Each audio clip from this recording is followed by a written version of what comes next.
सुप्रभात छात्रों। पिछले भाग में मैंने शब्दों का अर्थ लिख दिया था। अब हम पाठ शुरू करेंगे। पाठ 4, बड़े भाई साहब। लेखक है प्रेमचंद। इस पाठ में जैसे मैंने पहले बताया था, इस कहानी में बड़े भाई के माध्यम से लेखक जीवन के अनुभव की महत्ता को रोचक ढंग से यानी प्रसन्नता पूर्वक यानी उसको और भी अधिक सुंदर और प्रशंसनीय बनाने के उद्देश्य से प्रस्तुत किया। यानी मैंने पहले भी कहा है कि घर में जितने भी बड़े लोग होते हैं, वो बड़ा भाई हो या बड़ी बहन हो, बड़े घर के बड़े बुजुर्ग हो या माता पिता हो, उनके माध्यम से हमें जीवन में जो कुछ भी अनुभव प्राप्त होता है वह हमारे जीवन के लिए अत्यधिक महत्वपूर्ण है। और भले ही मैंने कहा था पहले भी, हमारे माता पिता कम पढ़े लिखे हों, छोटी मोटी नौकरियां करते हों, छोटे व्यवसायी ही क्यों ना हो, लेकिन उनके द्वारा प्राप्त अनुभव, उन्होंने जीवन में जो अनुभव प्राप्त किया है, उन अनुभवों के माध्यम से हम अपने जीवन में कुछ न कुछ शिक्षा जरूर ले सकते हैं, कुछ न कुछ सीख अवश्य ले सकते हैं। लेखक प्रेमचंद, कहानीकार प्रेमचंद लिखते हैं कि उनके भाई साहब उनसे 5 साल बड़े थे और सिर्फ 3 दर्जे यानी 3 कक्षा आगे थे। और उन्होंने भी उसी उम्र में पढ़ना शुरू किया था जब मैंने शुरू किया। यानी कहानीकार प्रेमचंद के बड़े भाई और प्रेमचंद दोनों एक ही साथ पढ़ना शुरू किए थे, लेकिन तालीम जैसे महत्व के मामले में वह जल्दबाजी से काम लेना पसंद नहीं करते थे। तालीम का अर्थ है शिक्षा, यानी शिक्षा जैसे महत्वपूर्ण मामले में वे जल्दबाजी नहीं करना चाहते थे, क्योंकि वे चाहते थे कि महल की भांति, आलीशान भवन की भांति पढ़ाई की नींव भी, बुनियाद का अर्थ है नींव भी मजबूत होना चाहिए। और यही कारण था 1 साल का काम 2 साल में करते, यानी वे 3-3 साल तक एक ही कक्षा में अनुत्तीर्ण हो जाते, फेल हो जाते थे। और लेखक लिखते हैं, यदि बुनियाद भी पुख्ता ना हो, बुनियाद यानी प्रारंभिक, जब हम किसी भी महल को बनाते हैं, तब जब हम नींव खोदते हैं तो पकी मजबूत ईंटों को नींव में डालते हैं या मजबूत पत्थरों को नींव में डालते हैं, ताकि महल की बुनियाद यानी महल की नींव मजबूत हो सके। और मकान का जो पाया है, जिसको हम अंग्रेजी में पिलर कहते हैं, वह भी मजबूत बने। कहानीकार लिखते हैं, वे छोटे थे, वह बड़े थे। मेरी उम्र 9 साल की थी, यानी लेखक की उम्र 9 साल और उनके बड़े भाई की उम्र 14 साल।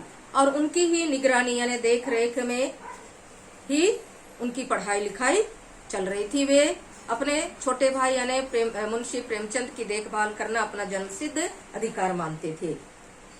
मेरी शालीनता इसी में थी कि उनके हुक्म को कानून समझूं, और मुंशी प्रेमचंद उनके हुक्म को कानून की तरह, उनकी आज्ञा को कानून की तरह स्वीकार करते हुए बड़ी विनम्रता से, बड़ी शालीनता से स्वीकार कर लेते थे।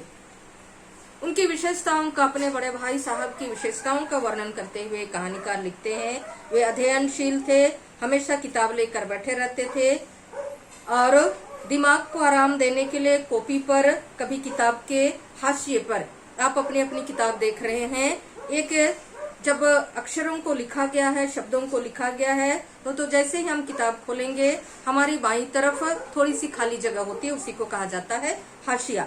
उन हाशियों पर चिड़ियों, कुत्तों, बिल्लियों की तस्वीरें बनाते थे। कभी कभी एक ही नाम या शब्द या वाक्य को 10-20 बार लिख डालते थे। कभी एक शेर को बार बार सुंदर अक्षरों में नकल करते थे, कभी शब्द रचना करते जिसमें ना कोई अर्थ होता। यानी वे अपने दिमाग को आराम देने के लिए कई क्रियाकलापों में संलग्न रहते थे, लेकिन उनका कोई भी अर्थ नहीं होता था और ना ही कोई सामंजस्य। सामंजस्य का अर्थ है मेल, उनमें किसी भी प्रकार का कोई मेल, कोई संबंध नहीं होता था। मसलन एक बार उनकी कॉपी पर मैंने इबारत देखी, इत्तेफाक से एक बार लेखक यानी कहानीकार ने उनके द्वारा लिखी गई बातों को देखी। स्पेशल अमीना भाइयों दरअसल भाई राधेश्याम, श्रीयुक्त राधेश्याम 1 घंटे तक इसके बाद एक आदमी का चेहरा बना हुआ था। यानी उन्होंने जो कुछ भी लिखा या जो भी उन्होंने चित्र बनाया, उन चित्रों का कोई मतलब नहीं निकलता था। कहानीकार लिखते उन्होंने बहुत चेष्टा की कि इन पहेलियों का कोई अर्थ निकाल ले, लेकिन वे असफल रहे। उनसे चूंकि बड़े भाई साहब के प्रति सम्मान का भाव भी था और वे उनका आदर सम्मान करने के लिए और बड़े भाई को महत्वपूर्ण स्थान देने के लिए वे उनसे पूछने की हिम्मत नहीं करते हैं। वे नवी जमात में थे। जमात का अर्थ भी है कक्षा। मैं 5वीं, कहानीकार लिखते हुए 5वीं कक्षा में। उनकी रचनाओं को समझना मेरे लिए छोटा मुंह बड़ी बात। यानी जो छोटे होते हैं वे बड़े जनों के सामने बिना अनुमति के अपना मुंह नहीं खोलते। वही है छोटा मुंह बड़ी बात। कहानीकार लिखते हैं कि उनका मन पढ़ाई में बिल्कुल नहीं लगता था। यदि वे 1 घंटा किताब लेकर बैठने का प्रयास करेंगे तो उनको 1 घंटा बैठना भी पहाड़ करते कठिन लगता था। और जैसे ही उन्हें छात्रावास से बाहर निकलकर मैदान में आने का मौका मिलता, वे कंकरियां उछालते, यानी छोटे छोटे कंकरियां करते छोटे छोटे पत्थर उछालते, कभी कागज से बनी तितलियां उड़ाते थे। और कहीं यदि उनका कोई मित्र मिल जाता तो क्या कहना, यानी वे अत्यधिक आनंदित होकर उछल कूद करना शुरू कर देते। कभी कभी 4 दीवारी यानी घेरे पर चढ़कर 4 दीवारी पर चढ़कर नीचे कूदते, कभी फाटक पर सवार, कभी आगे पीछे चलाते हुए मोटर कार का आनंद उड़ाते। लेकिन कमरे में आते ही वे अपने बड़े भाई साहब का रौद्र रूप यानी क्रोधित चेहरा को देखकर डर जाते थे। प्राण सूख जाना, अत्यधिक डर जाना। उनका पहला सवाल हमेशा होता था, कहाँ थे। और जब भी कहानीकार बाहर से आते यानी प्रेमचंद बाहर से आते, पहला सवाल उनके बड़े भाई का होता था कि आप कहाँ थे। और इसी ध्वनि में हमेशा पूछा जाता। और कहाँ थे ये सामान्य प्रश्नवाचक वाक्य की भांति नहीं पूछते थे, बल्कि कहाँ थे इन 2 शब्दों में आवाज में कठोरता और दूसरी बात है अपने भाई के प्रति जो लगाव का भाव था कि एक बड़े भाई का कर्तव्य है अपने छोटे भाई को सही रास्ता दिखाना, ये भाव भी झलकता था। और लेखक या कहानीकार भयभीत होकर अपने बड़े भाई के द्वारा पूछे गए प्रश्नों का उत्तर दे पाने में असमर्थ हो जाते थे। फिर धीरे धीरे वे कहते, मुंह से भी उनके मुंह से यह भी नहीं निकलता कि वे थोड़ी देर के लिए खेलने गए थे। और इस तरह बड़े भाई के समक्ष हमेशा वे अपने अपराध सहर्ष स्वीकार कर लेते थे, क्योंकि इसके सिवा और उनके पास कोई रास्ता भी नहीं था। स्नेह का अर्थ है प्यार। रोष से मिले हुए शब्दों में मेरा सत्कार करें। और यदि वे अपने बड़े भाई साहब के समक्ष प्रत्युत्तर देते यानी उनके प्रश्नों का उत्तर देते तो उनका क्रोध और भी बढ़ जाता था। इस तरह अंग्रेजी पढ़ोगे। फिर से बड़े भाई साहब कहानीकार प्रेमचंद को सुझाव देते हुए कहते हैं कि अगर इस तरह अंग्रेजी की पढ़ाई करोगे तो जिंदगी भर अंग्रेजी चाहकर भी आप नहीं पढ़ पाओगे और अंग्रेजी का अक्षर भी नहीं सीख पाओगे। वे तर्क देते हुए यह भी कहते हैं कि अंग्रेजी पढ़ना कोई हंसी खेल नहीं यानी आसान काम नहीं है। अंग्रेजी की पढ़ाई के लिए कठिन परिश्रम करने की आवश्यकता होती है, क्योंकि यदि अंग्रेजी आसान होता तो कोई भी इसे पढ़ सकता है।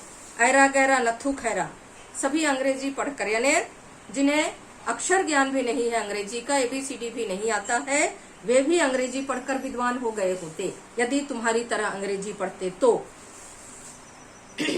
अंग्रेजी पढ़ने के लिए दिन रात आंखें फोड़नी पड़ती यानी आंखें गड़ाए पढ़ाई करनी पड़ती, ध्यानपूर्वक पढ़ना पड़ता है और खून जलाना यानी कठिन परिश्रम करना पड़ता है। और तब कहीं विद्या आती है। और आती क्या है, कहता हूँ तुम कितने घोंघा हो कि मुझे देखकर भी सबक नहीं लेते। आती क्या है, हाँ कहने को आती। कई ऐसे लोग होते हैं जो सिर्फ कहने मात्र के लिए अंग्रेजी आती है ऐसा कहते हैं, लेकिन कहानीकार के बड़े भाई का कथन है कि बड़े बड़े विद्वान भी शुद्ध अंग्रेजी ना तो लिख सकते हैं और ना ही बोल सकते हैं। और इसलिए कहते हैं तुम कितने घोंघा हो, घोंघा का अर्थ है बेवकूफ हो, कि मुझसे भी तुम्हें सबक नहीं मिलता यानी मुझे देखकर भी तुम सबक नहीं लेते हो। जिस तरह मैं घंटों बैठकर अध्ययन में लीन रहता हूँ, उसी तरह तुम्हें भी मेरी तरह घंटों बैठकर अंग्रेजी जैसे कठिन विषय का अध्ययन करना चाहिए। मैं कितनी मेहनत करता हूँ, फिर कहते हैं मैं प्रतिदिन मेहनत करता हूँ, कठिन परिश्रम करता हूँ, यह तुम्हारी आंखों के परे नहीं है। अगर नहीं देखते हो तो तुम्हारी आंखों का कसूर है, कसूर, दोष। यदि मुझे पढ़ता हुआ नहीं देख पाते हो तो यह तुम्हारी आंखों का दोष है, तुम्हारी बुद्धि का कसूर है। इतने मेले तमाशे होते हैं, तुमने कभी मुझे देखने जाते हुए देखा है? लेखक के भाई का कहने का तात्पर्य यही है कि मैं दुनियादारी से दूर रहकर, खेल तमाशों से दूर रहकर, मेलों से दूर रहकर सिर्फ अपनी पढ़ाई पर ध्यान देता हूँ। यदि रोज क्रिकेट और हॉकी मैच होते हैं, लेकिन भी लेखक के बड़े भाई साहब मनोरंजन यानी मन को प्रसन्न करने वाले क्रियाकलापों से कोसों दूर रहते हैं, और वे चाहते हैं कि उनके भाई भी अपने छोटे भाई को इसी तरह पढ़ाई करने की प्रेरणा दे रहे। यानी बड़े भाई साहब चाहते हैं कि उनका छोटा भाई भी बड़े भाई साहब की तरह लगातार निरंतर पढ़ाई करता रहे, दुनियावी चीजों से, खेल कूद से, खेल तमाशों से दूर रहे। क्योंकि पहले कहा जाता था खेलोगे कूदोगे तो होगे खराब, पढ़ोगे लिखोगे तो होगे नवाब। ये लोकोक्ति, ये सूक्ति बहु प्रचलित थी, परंतु आज ये लोकोक्ति धीरे धीरे कमजोर पड़ती नजर आ रही है। उस पर भी एक एक दर्जे में दो तीन साल पढ़ा रहता हूँ। इतनी मेहनत करने के बावजूद भी, लगातार पढ़ाई करने के बावजूद भी कहानीकार यानी प्रेमचंद के बड़े भाई एक ही क्लास में, एक ही कक्षा में 2 वर्ष 3 वर्ष तक पढ़ते रहते हैं। इसलिए सुझाव देते हैं कि यदि तुम इसी तरह खेल कूद करके अपना समय बर्बाद करोगे तो इसी तरह एक ही क्लास में उम्र भर मेरी तरह सड़ते रहोगे, यानी तुम भी एक ही कक्षा में बार बार फेल हो जाओगे और अगली कक्षा नहीं पहुंच पाओगे, और तुम्हारी उम्र भी मेरी तरह बीतती चली जाएगी। इसलिए सबसे बेहतर है कि मजे से गुल्ली डंडा यदि खेलना है, दादाजी की कमाई को यदि बर्बाद करना है तो घर चले जाओ, क्योंकि तुम्हारे रवैये से, तुम्हारे क्रियाकलापों से यही आभास हो रहा है कि तुम्हें पढ़ाई करने की इच्छा नहीं है। लेखक पुनः लिखते हैं कि उनके बड़े भाई साहब उपदेश की कला में निपुण थे, पारंगत थे, और उपदेश देने में निपुण होने के कारण ही ऐसी ऐसी बातें कहते थे, ऐसे ऐसे सूक्ति बाण चलाते थे, यानी वचन रूपी बाण चलाते थे कि मेरे जिगर यानी मेरे दिल के टुकड़े टुकड़े हो जाते थे। कहने का तात्पर्य यही है कि शब्द रूपी बाण चलाकर उपदेश की कला में निपुण होने के कारण वे इस तरह के शब्दों का, इस तरह के वाक्यों का प्रयोग करते थे कि लेखक का दिल टूट जाता था और उनकी हिम्मत भी टूट जाती थी। और इस तरह जी जान से मेहनत करने की शक्ति मैं अपने मन में ना पाता था, और उस निराशा में जरा देर के लिए मैं सोचने लगता क्यों ना मैं घर चला जाऊं, क्योंकि सिर्फ 9 वर्ष की उम्र के हैं कहानीकार, और इस उम्र में अपने बड़े भाई साहब की तरह पूरी लगनता से किताब कॉपियां लेकर बैठे रहना घंटों उनके लिए संभव नहीं था, क्योंकि खेलने कूदने की उम्र में बच्चों को घंटों घंटों पुस्तक के साथ बैठा पाना बहुत कठिन है। और इसलिए बार बार उनके मन में आता था कि वे अच्छा है अपने घर वापस लौट जाएं, क्योंकि जो काम मेरे बूते के बाहर है, बूते का अर्थ है उनके वश से बाहर, उसमें हाथ डालकर क्यों अपनी जिंदगी खराब करूं।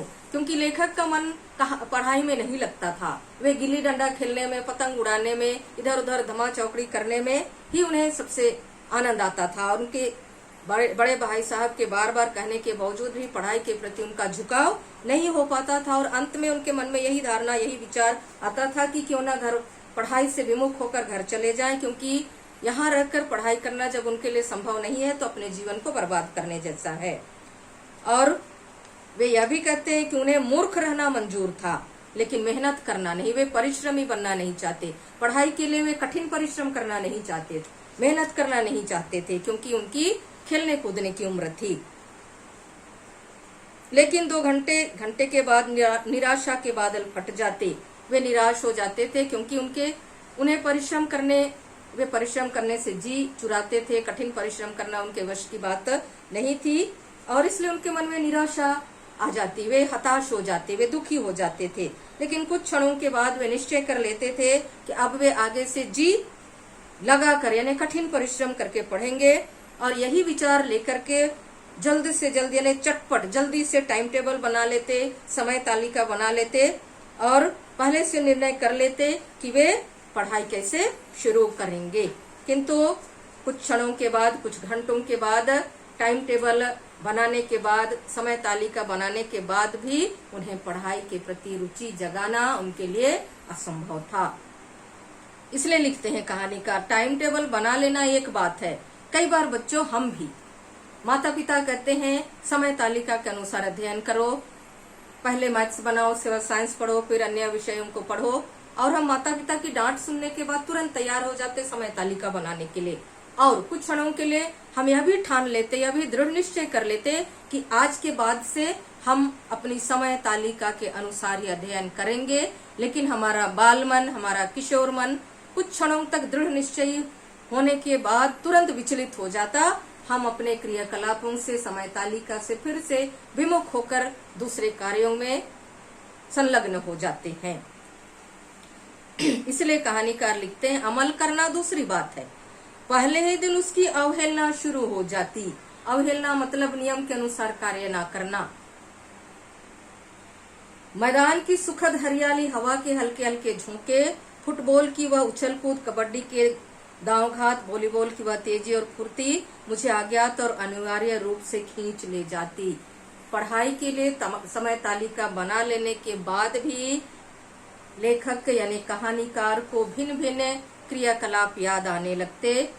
कबड्डी का खेल, वॉलीबॉल का खेल, फुटबॉल का खेल उन्हें याद आने लगता और फिर से वे सब कुछ भूल जाते। समय तालिका, समय सूची और जो उन्होंने प्रतिज्ञा की थी कि आज के बाद वे पूरी निष्ठा के साथ संकल्प लेकर पढ़ाई करेंगे, सब कुछ भूल जाते।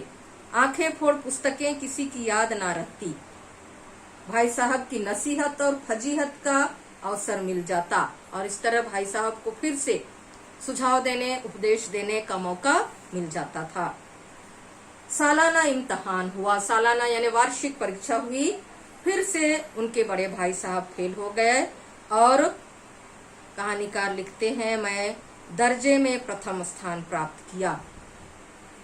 मेरे और भाई के बीच, बड़े भाई के बीच में केवल 2 साल का अंतर रह गया। मन में आया भाई साहब को आड़े हाथों ले लूं, यानी जिस तरह बड़े भाई साहब मुझे खरी खोटी सुनाते रहते हैं, आज उनकी बारी है कि वे भी उन्हें आड़े हाथों ले लें, यानी उन्हें खरी खोटी सुनाए। आपकी घोर तपस्या कहाँ गई, मुझे देखिए मजे से खेलता भी रहा लेकिन दर्जे में अव्वल आया हूँ, यानी मुझे प्रथम स्थान प्राप्त हुआ है। परंतु उन्हें उतना साहस नहीं था। उन्हें देखकर, उनके उदास चेहरे को देखकर उनके प्रति हमदर्दी दिखाई देने लगी, उनके प्रति दया का भाव आने लगा। इसलिए वे जले पर नमक छिड़कना नहीं चाहते, यानी उनके दुख को और अधिक बढ़ाना नहीं चाहते। अब इसके बाद चूंकि वे अव्वल दर्जे में पास होते हैं, प्रथम दर्जे में जिस कक्षा में पढ़ते थे उसमें प्रथम आते हैं, अब उनका अपने बड़े भाई साहब के सम्मुख अभिमान बढ़ जाता है। अभिमान का अर्थ है अहंकार बढ़ जाता है और आत्मसम्मान भी बढ़ जाता है।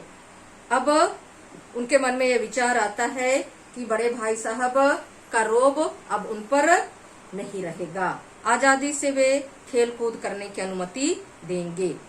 दिल मजबूत था, अगर उन्होंने फिर फजीहत की तो साफ कह दूंगा,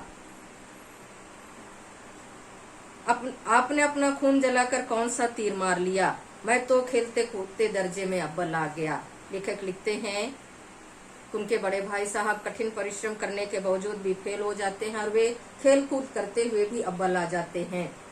और किंतु जबान से यह हेकड़ी जताने का साहस न होने पर भी मेरे रंग ढंग से स्पष्ट, यानी लेखक कह रहे हैं कि उनके आचार विचार से स्पष्ट हो गया था कि बड़े भाई साहब का जो आतंक या डर वह अब उन पर नहीं रह गया था। बड़े भाई साहब ने भी यह भांप लिया था, उन्हें आभास हो गया था कि उनकी सहज बुद्धि बड़ी तीव्र थी और एक दिन मैं भोर का सारा समय गुल्ली डंडे के भेंट करके ठीक भोजन के लिए लौटा तो भाई साहब ने मानो तलवार खींच ली और मुझ पर टूट पड़े। और जब लेखक को अनुभव होने लगा कि अब उनके बड़े भाई का जो अधिकार था, जो बार बार पढ़ाई के लिए वे हिदायत देते रहते थे, अब वे हिदायत नहीं देंगे, इसलिए वे गुल्ली डंडा लेकर वापस चले गए खेलने के लिए। परंतु जैसे ही वापस आते हैं उन्हें फिर से अपने बड़े भाई साहब का वैसा ही रवैया देखने को मिलता है। कहते हैं इस साल पास हो गया, दर्जे में अव्वल आ गया तो तुम्हें घमंड हो गया, तुम्हारे मन में अहंकार का भाव आ गया। मगर आप अच्छी तरह समझ लो कि घमंड या अहंकार बड़े बड़ों का नाश कर चुका है। यानी अहंकार जब मनुष्य में हावी हो जाता है, जब मनुष्य अहंकारी हो जाता है, अपने पास जो भी ऐश और आराम की चीजें हैं, धन दौलत है या अपने ज्ञान या अपनी बुद्धि के बल पर जब मनुष्य अहंकारी बन जाता है तो उसका अहंकार, उसका घमंड जल्दी ही टूट जाता है। इसलिए उन्होंने उदाहरण दिया, इतिहास में रावण का हाल पढ़ा ही होगा, उसके चरित्र से तुमने कौन सा उपदेश लिए या यूं ही पढ़ गए। महज इम्तिहान पास कर लेना कोई चीज नहीं, असल चीज है बुद्धि का विकास। कहने का मतलब है इम्तिहान में पास होना बड़ी बात नहीं है, बल्कि मनुष्य की बुद्धि का विकास सबसे बड़ी बात है। यदि व्यक्ति 100 नंबरों में 99% भी लेकर आता है तो कई बार वह किताब में लिखी गई बातों को, पाठ में लिखी गई बातों को कंठस्थ करके रट करके 90 या 95 नंबर ले आता, लेकिन ऐसी परिस्थिति में उसकी बुद्धि का विकास नहीं होता। इसलिए बड़े भाई साहब यह भी सुझाव देते हैं, जो कुछ पढ़ो उसका अभिप्राय समझो, उसका तात्पर्य समझो, उसका मतलब समझो। आदमी और जो कुकर्म चाहे करे पर अभिमान ना करे, क्योंकि अहंकार या घमंड बुद्धि का नाश करता है। इतराए नहीं, अभिमान किया दीन दुनिया दोनों से गया। जो अभिमान करता है वह पूरी दुनिया से अलग थलग हो जाता और अंत में उसका नाश हो जाता है। फिर कहते हैं अभी आपने एक दर्जा पास किया है और अभी से तुम्हारा सिर फिर गया, यानी तुम में अहंकार का भाव आ गया, अब तुम आगे कैसे पढ़ोगे। यह समझ लो कि तुम अपनी मेहनत से नहीं पास हुए हो, अंधे हाथ बटेर लग गई। यानी जो व्यक्ति अंधा होता है उसके हाथ में अनायास ही कोई पक्षी उड़कर स्वयं आ जाती है तो वह अत्यधिक प्रसन्न हो जाता है कि उसने ना देखते हुए भी एक पक्षी को पकड़ लिया, बटेर नामक पक्षी को पकड़ लिया है। मगर बटेर केवल एक बार हाथ लगती है, बार बार हाथ नहीं लगती। मेरे फेल होने पर मत जाओ, मेरे दर्जे में आओगे तो दांतों पसीना आ जाएगा। फिर से बड़े भाई साहब कहते हैं कि तुम अभी नीची कक्षा में पढ़ते हो, छोटी कक्षाओं में पढ़ते हो, इसलिए आसानी से तुम्हें सफलता प्राप्त हो गई, तुम अव्वल दर्जे में पास हो गए। लेकिन जैसे ही उसकी कक्षा में, उसके दर्जे में आओगे, वैसे ही तुम्हें बहुत अधिक कठिन परिश्रम करने की आवश्यकता पड़ेगी। जब अलजबरा, ये गणित का भाग है, और ज्योमेट्री के लोहे के चने चबाने पड़ेंगे, लोहे के चने चबाना, कठिन परिश्रम करना, और इंग्लिस्तान का इतिहास पढ़ना पड़ेगा, इंग्लिस्तान यानी इंग्लैंड का इतिहास पढ़ना पड़ेगा, बादशाहों का नाम याद रखना पड़ेगा।